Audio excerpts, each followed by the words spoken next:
Is the Toyota RAV4 really worth the wait? Well, in this review, I'm going to tell you what I think. G'day, my name's Matt. This channel is called The Right Car, where I help you find the right car for your needs. And I could say that the RAV4 is going to be the right car for a lot of people's needs, so long as you're okay to wait for one. At the very end of this video, I'm going to give you a little tip that might help you find one a little bit sooner than if you just rely on going to your local dealer. But first, there's a lot more to cover. So if you haven't already, like and subscribe. Let's get to it.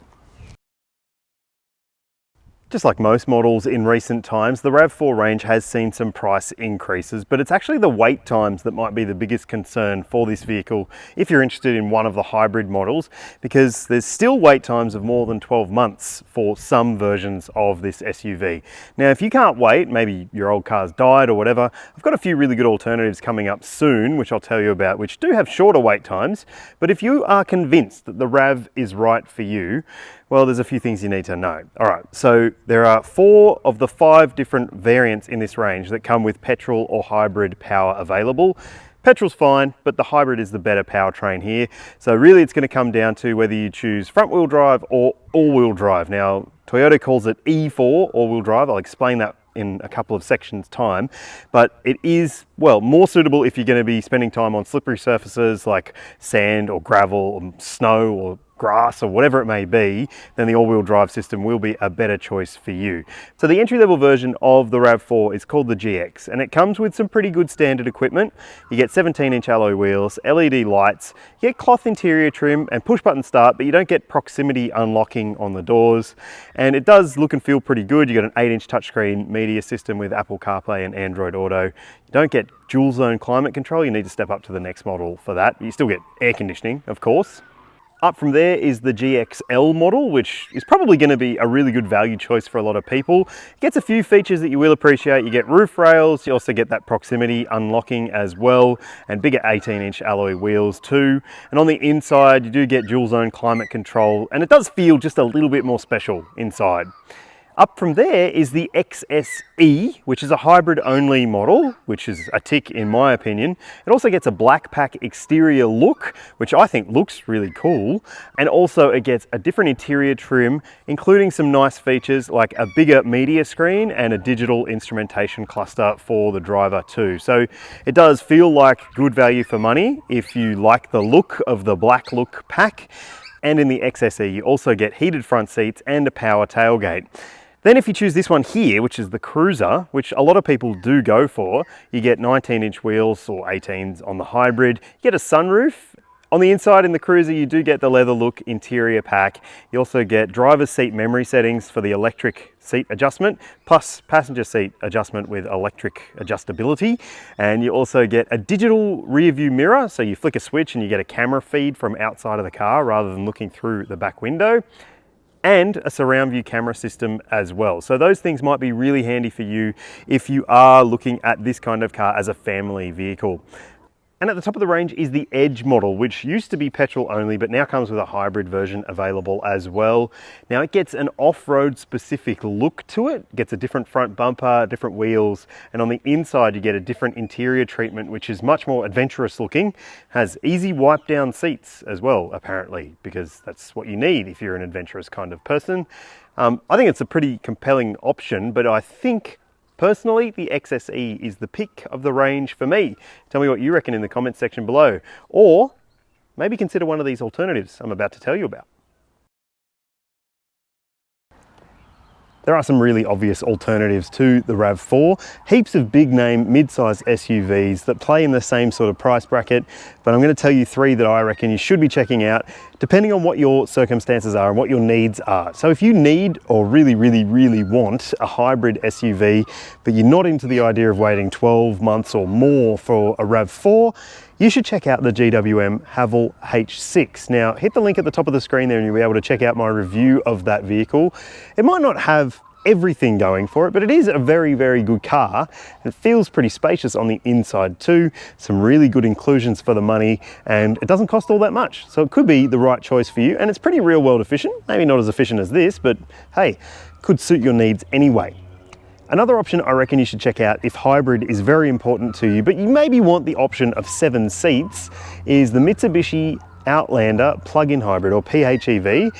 Again, hit the link up there and you'll be able to check out my review of that vehicle. I really like it. I don't like the base model because it feels a bit basic, but any step up above there and I reckon you're getting a good family SUV, again with the choice of 5 or 7 seats, which could be a really important thing for you. And finally, if you are looking at something that's a little bit different, then you should check out the Kia Sportage. Look, it doesn't come with a hybrid engine yet. At the time I'm filming this in September 2023, there is no hybrid version of the Sportage in Australia, but there's one coming and it promises to be pretty efficient as well. A couple of different variants coming for that range as well. Plus, if that's no good to you, there's a diesel version, which is really, really good. So, hey, if you live out of town, maybe the diesel will actually be the better bet if you're looking at a Sportage. The Toyota RAV4 does space well. It's only 4.6 meters long, but it's still a very, very accommodating 5-seat SUV. There is no 3-row version. If you want 3 rows of seats, you're gonna have to buy a Kluger, which is a lot more money. Now, let me show you something that annoys me about this car. The doors don't open all the way, open up to 90 degrees. Like some other SUVs, allow you a little bit more space to get into the second row. Some other SUVs do that better, but I want to show you the boot because I reckon this has a very good use of space. Let me show you. Rightio, let's check out the boot space on offer here. I hate these beeps, they're so loud and this boot lid is so slow, but it's not uncommon, right? So boot space is actually really good in the RAV4. There's 580 litres of cargo capacity for all versions of this vehicle, which is really nice to see. It means you can fit a family of 5's luggage for a weekend away pretty comfortably in here. I've done it before, not a family of 5, but I mean a kid and 2 dogs, and I could fit everything in here pretty easily. Now, one thing you need to know about the boot space is if you choose the entry-level model, you can get a full-size spare wheel if you want. Otherwise, all models come with a space saver spare wheel. The reason you can get it in the base model is because the base model doesn't have the clever dual floor layout, so you can slide this section down and it just means you can fit a bigger wheel underneath there, but really it doesn't add that much space anyway. So if you do really need a spare tyre, unfortunately you're probably going to have to go for the base model or just fit one to one of the higher spec versions and just deal with it.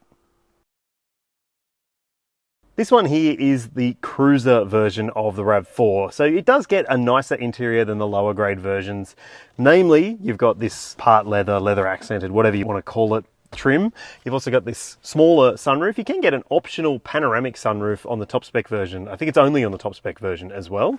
And then you also get this big touchscreen media system here, which looks absolutely fantastic. It's relatively quick and the menu logic is actually pretty good as well.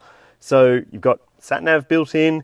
There's a bunch of different menus available to you as well. You can go into the car menu, find out your trip info, that sort of stuff.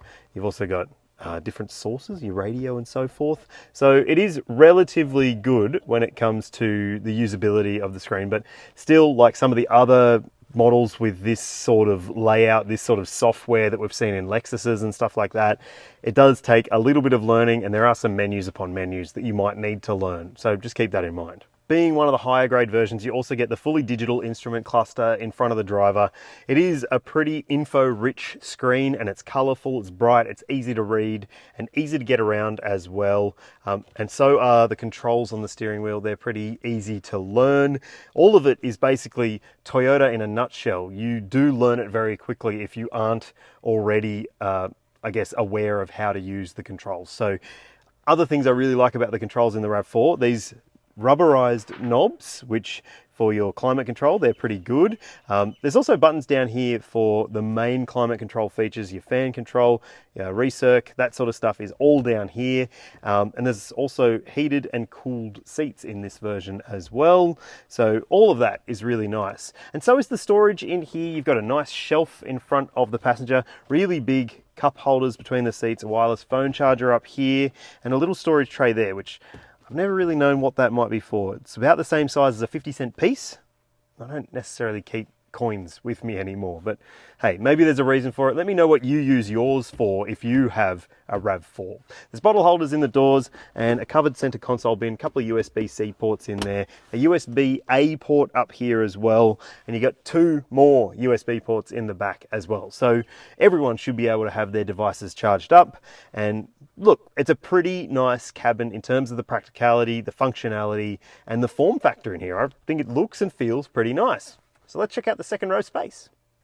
Backseat space in the RAV4 is really quite good. This seat is set for my driving position. I'm taller than average for an Aussie male, and look, I've got heaps of foot room, heaps of knee room, lots of headroom, even with the sunroof in this car. So it is a very spacious family vehicle. If you're thinking maybe you need a Kluger or something like that, try out a RAV4, because you might find that the space in the back is accommodating enough if you aren't going to use third row seats all the time. It is really usable. You can fit 3 adults across the back, or if you've got kids, there are ISOFIX points in the window seats and 3 top tether points.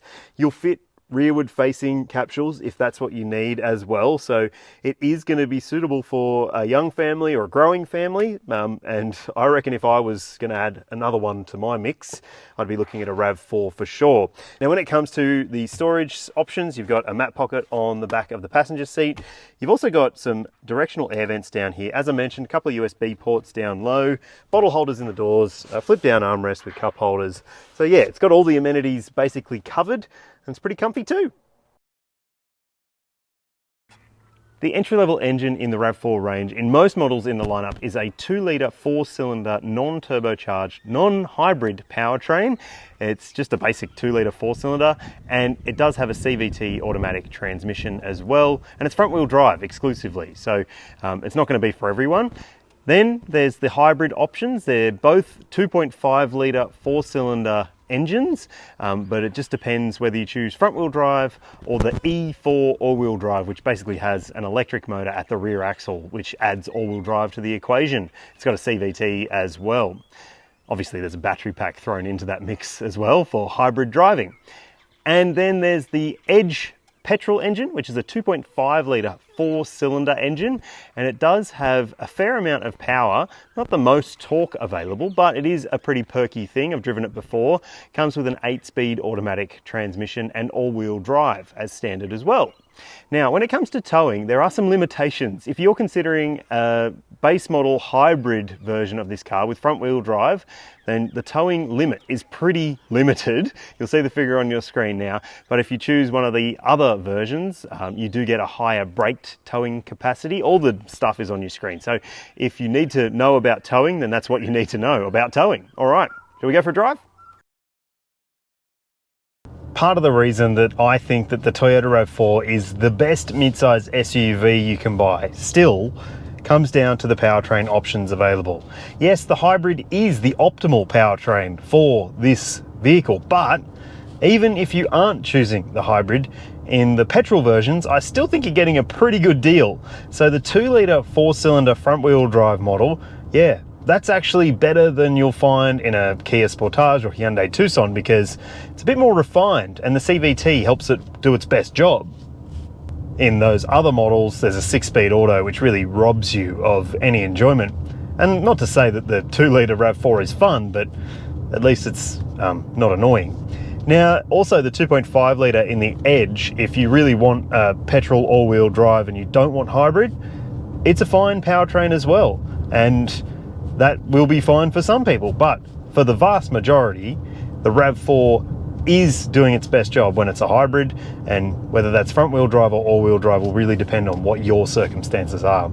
However, I will say this, if you do choose the front wheel drive model, just take note that in some situations you might find that all the power and torque available can overwhelm the front tires. Say if you are facing uphill on a slippery surface, or maybe you're driving in the wet at lower speeds, you'll notice that sometimes it can scrabble the front tires a little bit.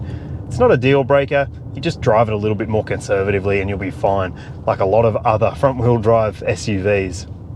So yes, the hybrid version can drive on battery EV power alone.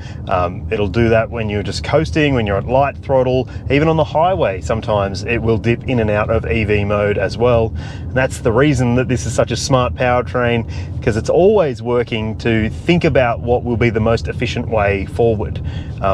And if you do need to really get going, then you can use the battery pack and the engine together, and yeah, it amounts in a fair amount of grunt. It's a pretty perky thing. Another low speed consideration that you might want to keep in mind if you do a lot of stop-start driving, the brake pedal feel in the RAV4 hybrid is something you need to get used to, because it's got brake energy regeneration or recuperation. So basically it'll try and grab back some of the potentially lost energy and feed it into the battery pack in order to make your driving more efficient. And look, the brake pedal feel isn't bad, it just takes a little bit of getting used to, because it's got a sort of weird sort of dead patch at the top of the pedal when you do start to apply the brakes. But hey, after about 10 minutes you're used to it, so it's not really that big of a deal. And also I reckon that the drive experience generally is really good in the RAV4. It has nice, sweet, really decent steering, it's natural feeling, you don't have to think much about it at all, and that's exactly what good steering should do. And also the ride comfort is pretty good. It's not perfect, does have a firm edge at times, but honestly I think it is perfectly acceptable for this type of application. So does it do anything bad, or could it do anything better? Yeah, I think it could be quieter. When you are driving at say city speeds or urban speeds and you're accelerating up a hill, you might find that the engine can be noisy. That's when it's not using the battery pack, or when it is using the battery pack in combination with the petrol engine. I'll just do it now. It's sort of exacerbated by the fact that it's mostly silent in other situations, and also by the fact that, well, it's a CVT, and CVTs make a lot of noise.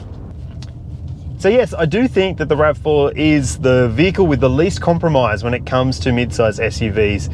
Obviously, if you don't need 3 rows of seats, that is, but I reckon that this still remains a really well-rounded and accomplished mid-size SUV. That's why I would pick it over all the others. Rightio, let's talk about efficiency. There are a few different figures we need to get through here. So the first ones are the most efficient ones, the hybrid powertrain numbers. The official combined cycle figures for both the front wheel drive and the all wheel drive models are on your screen now. And look, you probably won't get that in the real world, but you will get close to it.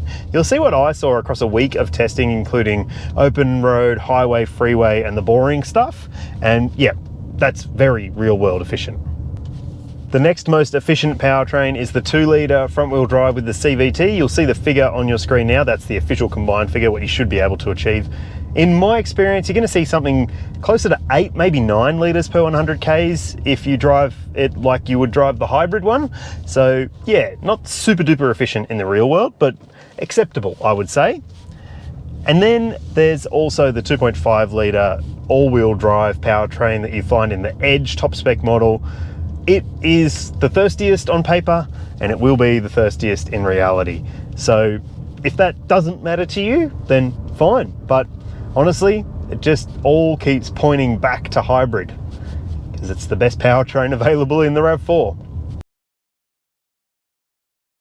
The RAV4 comes with a 5-star ANCAP rating from 2019, and it does still come with a bunch of standard safety equipment across the entire range, which is really nice to see, including autonomous emergency braking with pedestrian, cyclist and junction detection. There's lane keeping assistance, blind spot monitoring and rear cross traffic alert, and front and rear parking sensors and a reversing camera standard across all grades. If you choose the Cruiser or the Edge model, you'll end up with a surround view camera, which is nice to see. And if you choose the Edge, you also get rear cross traffic alert braking assist, so it will basically brake the car for you if it thinks you're going to reverse into the path of oncoming traffic. And it also has a low speed AEB system for reversing, which is cool, but should be standard across the range. When it comes to warranty, there's a 5-year unlimited kilometre plan with Toyota, which is good to see. And if you do maintain your car with the brand, it extends out to 7 years for the powertrain and up to 10 years for the battery pack in hybrid models as well, so long as you service your car with Toyota or have it stamped by an approved mechanic. Now, When it comes to servicing, 12 months, 15,000k intervals, which is good to see. Some other Toyotas have 6-month and 10,000k intervals, but not the RAV4. And the servicing is actually really quite cheap. It works out to less than 300 bucks per year to maintain this car if you do less than 15,000k's a year. If you do more than that, it might cost you more. One thing though, roadside assist is not included. You have to pay extra for it. Look, I still think that the Toyota RAV4 is the best mid-sized SUV on the market. Look, it's starting to show its age in a bunch of ways, but it's still very competitive, still very good value, even though it is more expensive these days, and real-world efficient. So if that's what interests you, if you like something that's very practical and thoughtful, this could be a really good choice for you. But like I mentioned at the start of this video, if you are looking for a RAV4 and you've been waiting for one for ages, or maybe you've heard that the wait lists are really long, call around is my advice. Go get on the phone and find a deal that's 6 or 7 hours from you, even a flight away from you. And hey, you might get to drive home after a long weekend away in your brand new car, rather than wait months and months for it in the city. That's my advice. Call the regional dealerships, because you might find that there is stock out there that you don't know about. Anyway, please do let me know if there's any other questions that you have about the RAV4. I'll answer them in the comments. If you haven't already, please do like and subscribe. All right, see you in the next one.